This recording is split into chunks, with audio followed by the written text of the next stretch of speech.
Welcome to this special feature of Leave a Legacy. Leave a Legacy of Southeast Michigan is an organization in Oakland County and Southeast Michigan helping people to realize their impact on charities through planned gifts. In Michigan, we are all pretty charitable people. Planned gifts are gifts that are for beyond our lifetimes. So we're going to talk about that, try and understand it a little bit. I'm Bob Alexander. I am a decades-long Oakland County resident. I'm the Director of Development at Angela Hospice, and I'm a volunteer for Leave a Legacy of Southeast Michigan. I'm joined by two great friends and really great guys who understand legacy giving as well. Both Mr. Stuart Rader, who is the president of the Rader Dennis Agency. You guys have been 35 years in the business of financial business, is that right? Sure. I've been doing it for 35 years. Wonderful. It was founded by my father. Oh, your dad. So we're second generation, and third generation is on their way. Awesome. And you hail from MSU. Yes, I do. Go I'm a Green, Spartan. I'm a Spartan. You're a Spartan. And I'm also joined by Joe Impellizzeri, who is the planned giving manager for Walsh College. That's kind of fairly obvious what that is, eh? I just thought about this. What kind of individuals do you come in contact with? I mean, in your business, are they large givers? Are they little givers? What kinds of? We're just talking about charity in general. You find that it's more the person than the wealth. It's people have a heart for giving, or they realize how easy it is to give, and that gets their involvement. Yeah, I would echo the same thing, that we run the wide spectrum of people that are involved in making contributions at the college and in charities in general. Yeah. You have some of the uber wealthy, and then some people that you wouldn't normally expect would be very charitable that probably live right next door to you. Sure. My experience is similar. We've got a large base of people who are just your next door neighbor. So I think this is really pertinent for folks who are just in the neighborhood. So to me, this is a particularly informative experience. I want to give a couple of principles or a couple of starting moments. The first is a principle of Leave a Legacy of Southeast Michigan is that we do not advocate for any single specific charity. What we do advocate for and what we really champion is the whole idea of giving beyond your lifetime, which we're referring to as planned gifts. The other thing that I want to do before we get talking about planned gifts is truly to talk about charity itself, sort of the idea of charity, and the impact of charity. I want to talk about the impact on donors, but I want to start for a moment just about the charities themselves. In your experience and in your observation, do you see charitable gifts as impacting the community or through the charity? I mean, how do you see that working out? Do you have any? Yeah, I mean, perhaps I can jump in. I've worked for, I think, 4 different charitable organizations in Southeast Michigan in higher education, community services, healthcare. Sure. And in each instance, I've seen examples where the person next door who makes an annual contribution, that contribution makes an impact in terms of the ability for that organization to deliver programming that impacts others. Right. And then when they extend that to a planned gift, it extends that care and that opportunity to bring those programs, as you mentioned, beyond their lifetime. Right. I think you find even in religious organizations, it's their lifeblood. Right. And they have that quandary that they want the present gift, but you also want to try to do something for the future. I remember a priest telling me one time that they had a meeting and he was talking about planned giving, and he mentioned that what if you could make a gift so your kids didn't have to put money in the plate each week. And that was, that was good salesmanship, but it got you thinking in the proper term, that you can do something for the future and make a difference. Yeah. I find it interesting that the whole field of charity in the not-for-profit, sort of milieu is called development. I mean, I feel the reason that that's interesting is that development to me invokes something that you're creating that wasn't there before. And the idea that people who are giving to organizations in the community who are not-for-profit organizations are really impacting the programs, like you say, the programs and the ability and the capacity of those agencies to accomplish really remarkable things in the community. And they are innumerable, right? I mean, the vast number and types of charities, it's endless, right? Yeah, exactly. And I think of one example, and we talked earlier about the person next door. I'm reminded of a school teacher who made a fairly significant planned gift to a library in her community. And most people would think, well, it makes sense, teacher, education. Right. But the reason that she made that gift is that while her kids were growing up, that was their safe haven because she was in an abusive relationship, and she wanted to make sure that that library was going to be able and willing to accept others on an ongoing basis, so a safe zone for others. So she wanted to see that library strong after her lifetime. That's interesting. Yeah. I think those are wonderful sort of like little snippets of motivations to people. And I want to, before we get too far, I want to make sure that I touch on this sort of this congratulations to people who are watching, to the community around us, that we are, in Michigan, we're charitable people. We give to charities. We do it freely. I mean, it's not coercive. Nobody's turning us upside down and shaking our pockets out.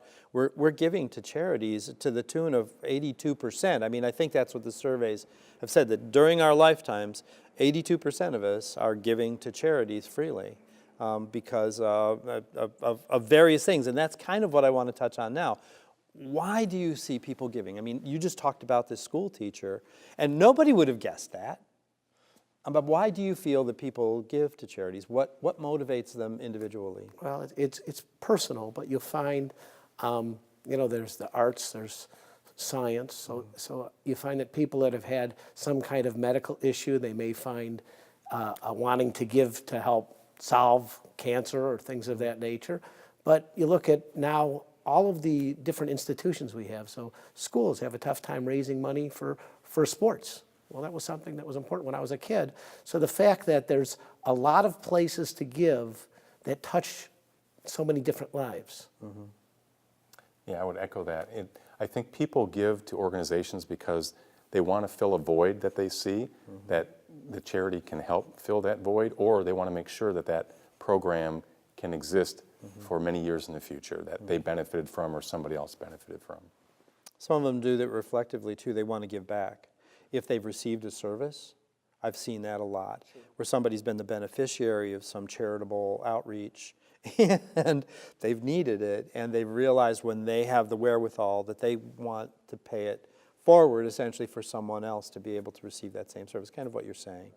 But so much of it is personal. I really love that because it seems less institutional as a result, right? Charity and the relationship of donors to the charities is really interpersonal. It's something that's not as mechanical as people might think, or as it might sound as an institution. It's not.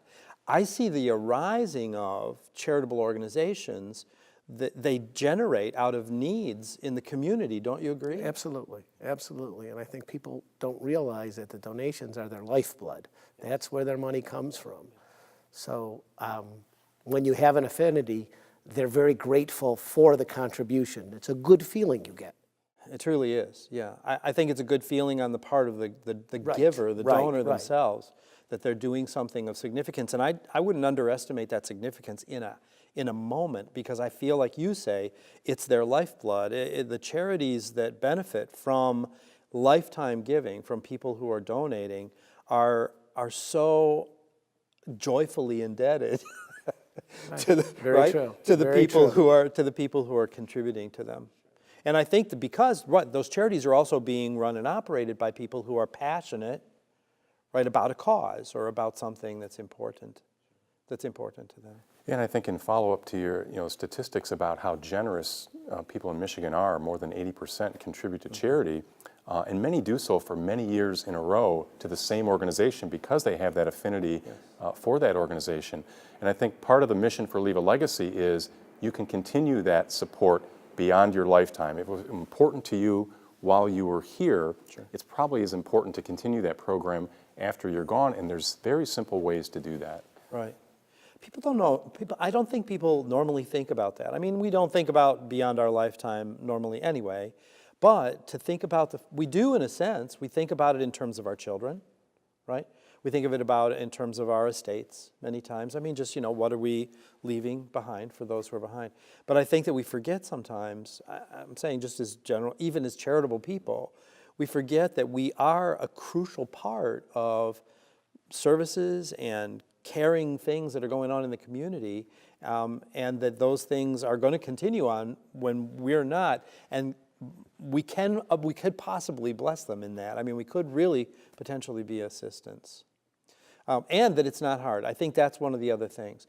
Let's talk about the ways that people do contribute. I mean, people contribute during their lifetime, and what we're gonna do is take that and move it to beyond our lifetimes, because there are some nuances of change that happen there.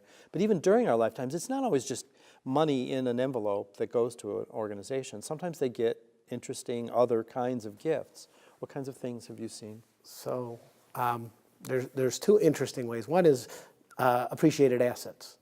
One of the advantages, if you have a stock or you have an asset that's appreciated, when you give it to charity, you get the full deduction, but there was no tax consequences on the capital gains. But something that in the new tax laws made permanent is the fact that you can have a qualified charitable distribution from your IRA. So those people that are 70 and a half, they have to take their required minimum distribution. Right. So there's certain people that need that to live on, Yeah. but a lot of people find that frustrating. I got to take money out of my account, Forced. pay taxes, and then I usually put it back in the same investment. If they give that distribution directly to the charity, and there's a process, the charity has to participate, but it's very simple. Yeah. They don't have to take it as income. They don't get the deduction, but it does have a positive effect on their tax return, and the charities appreciate the opportunity. So They're benefited by it. Very simple, Yeah. yes. Sometimes those are sizable gifts. Yes. In fact, From people who don't normally have a sizable resource or reservoir. well, that was one of the changes. It has to be under $100,000 to get it. But still, that's a very good range. I'm saying that's a sizable gift. I don't know what's big to you, but big to me is anything over, $500 or whatever. I'm just saying everybody's got their sort of their threshold of what's. Right. But it's an easy method. It's something that has become very positive all the way around, from the charity and from the giver. I know that we've been beneficiaries of stuff like that, and it's a surprise, a wonderful surprise, and a delight. And I'll tell you what is cool about it, reflecting back on the connection of people to the charities that they're donating to. When I call them to talk to them and thank them about it, they are giddy. I mean, just seriously, I find that donors, I don't know, how do you find that donors, what's their disposition toward their gifts to you? I think for many, they are giddy, or maybe that's a good word to I describe know, it, that's because they don't meaning, yeah. realize it's something they could have done. Right. And when they actually go through the process and realize how simple it was, and think about the impact that decision is now going to make on that organization and the people that gift is now going to touch, I think it really hits home for those folks. So you're talking something as simple as a beneficiary for an IRA, a beneficiary for a life insurance policy perhaps that you no longer need. So it's not a difficult thing, but it can be so impactful. Yeah, that's interesting. So this is, we're talking about donations, gifts, charity itself during lifetime. But so now let's jump the fence a bit and talk a little bit more about gifts that extend beyond our lifetimes.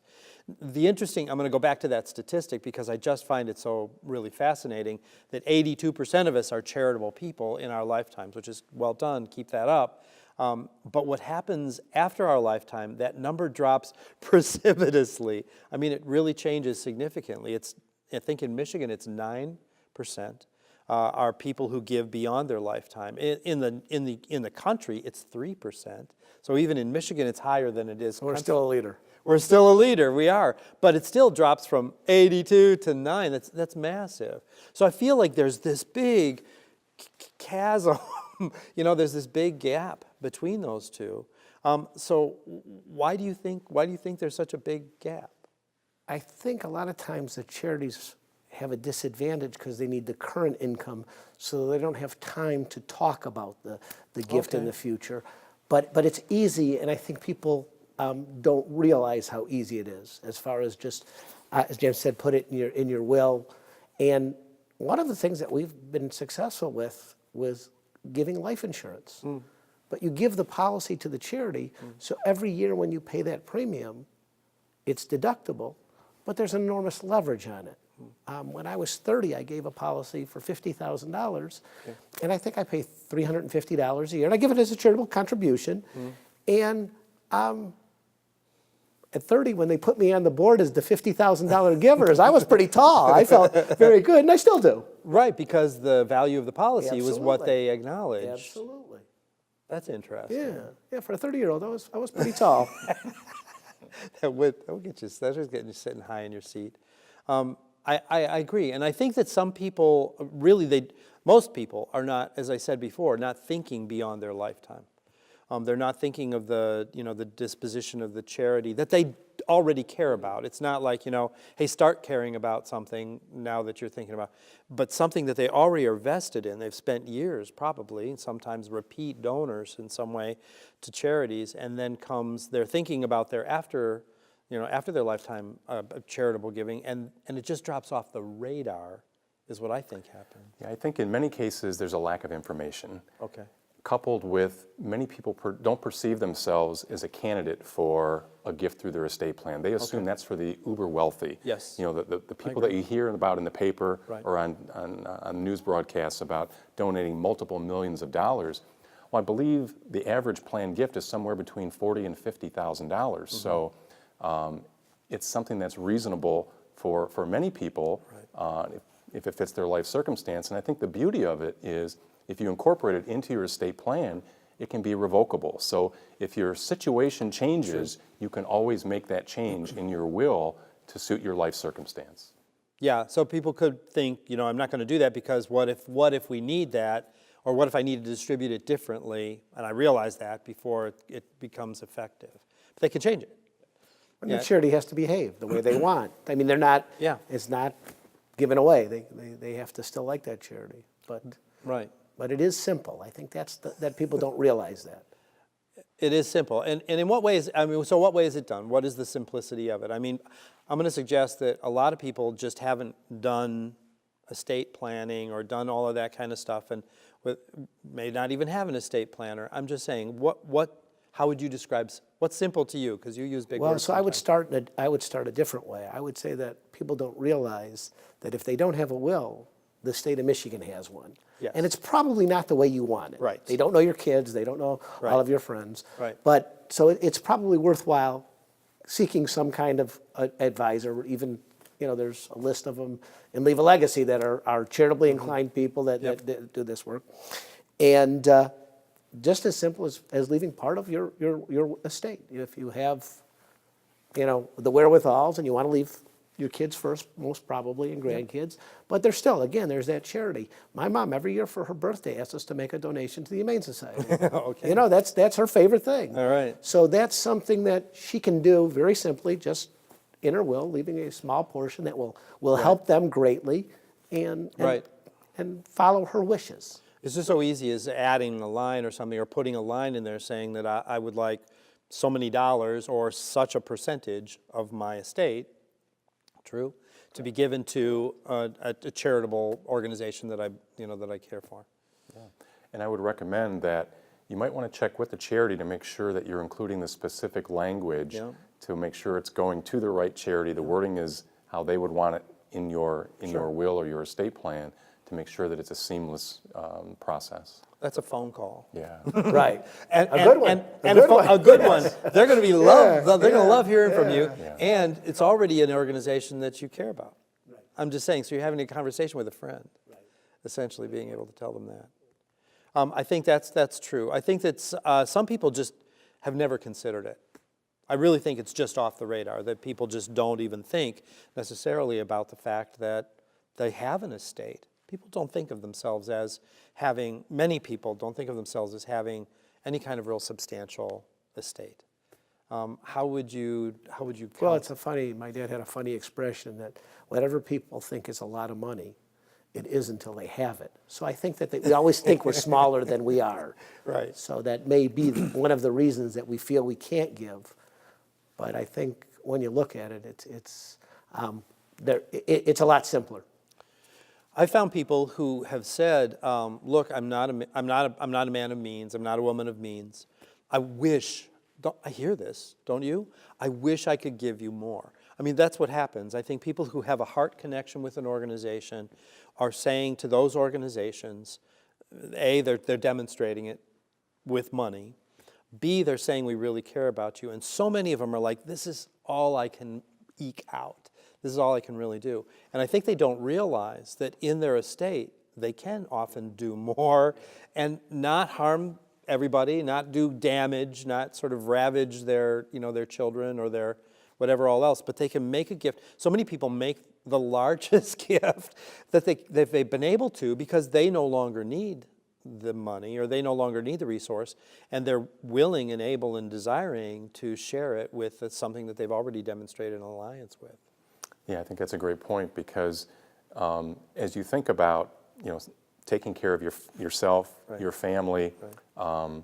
putting those provisions in place in your estate plan, Mm-hmm. and then if there is something left over, you want to continue something that you've done for so many years for an organization that's very important to you. It is very simple to do. I also love the commentary that I often get from survivors. Somebody had sort of was executing a will, and was giving a gift to an agency, saying this is what my aunt wanted you to have. She loved you guys, he would say, and I can't be happier than to do what she wanted to do. It's so precious to me. I mean, it just feels, again, so interpersonal.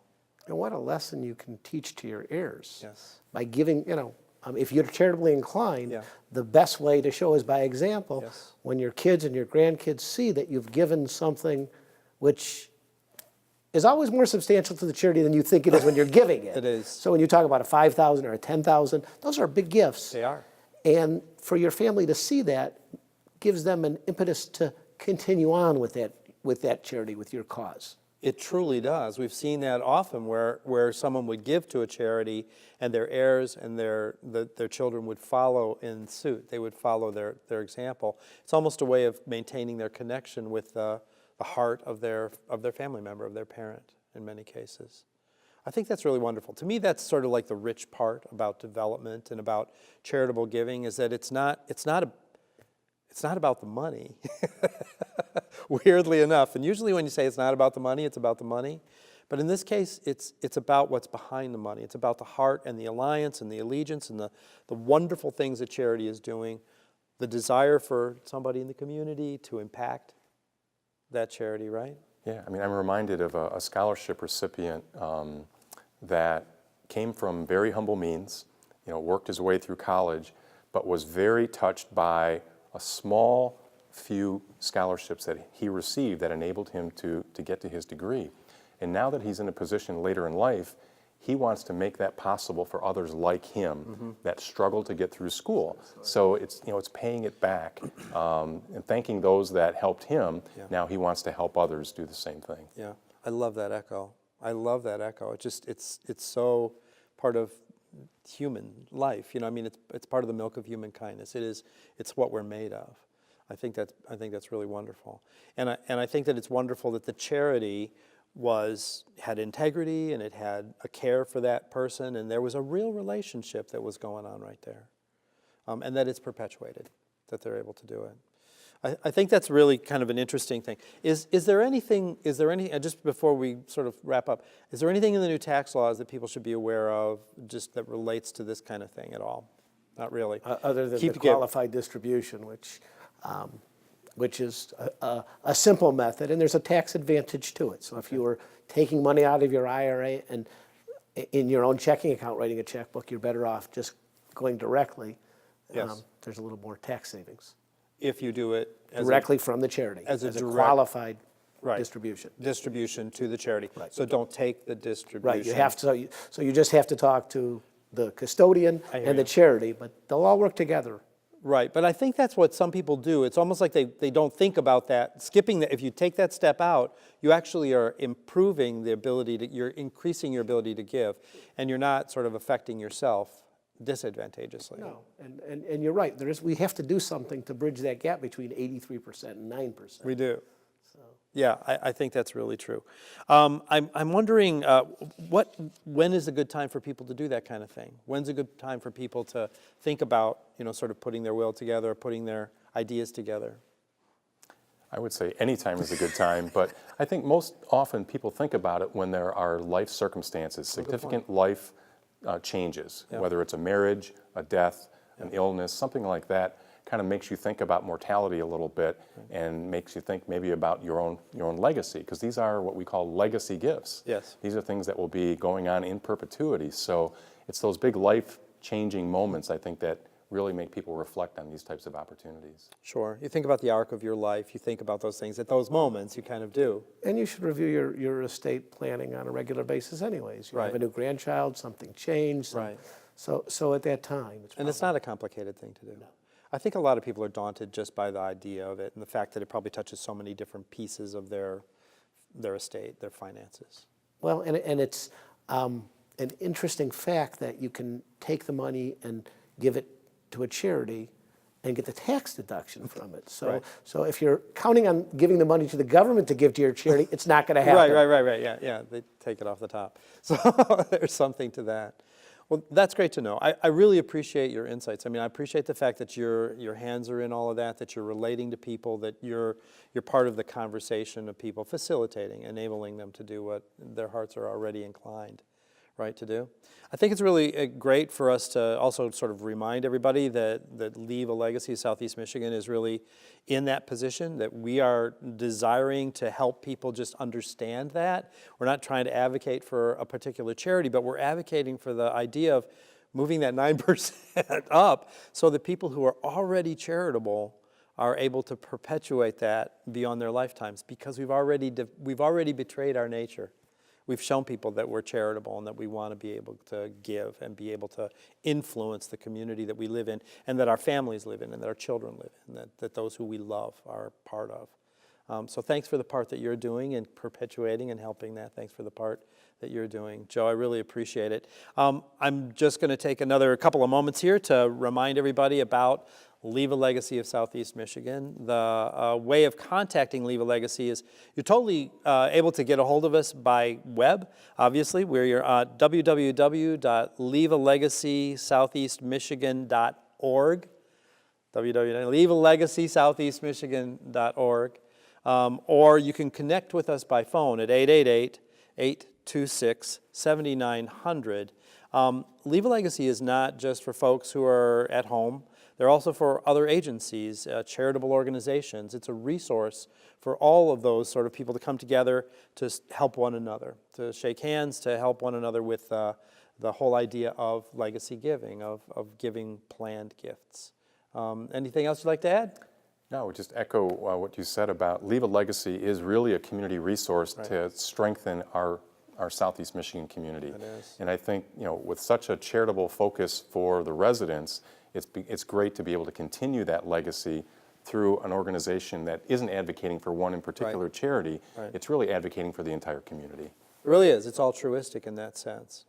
I'm happy to be part of that. I'm glad that you guys are advocating for it as well. Well, thank you so much for listening. We're really grateful that you gave us your time, and we really encourage you to reach out to Leave a Legacy Southeast Michigan if you have any questions or you would like just additional information. There's obviously no pressure because we're not advocating for anything but a principle. I'm Bob Alexander. Again, I really thank you for the time that you've given us and the opportunity that we've had to share this insight into planned gifts. And thank you also, both Joe and Stuart. I really appreciate your insights and your ability to be here. Thanks.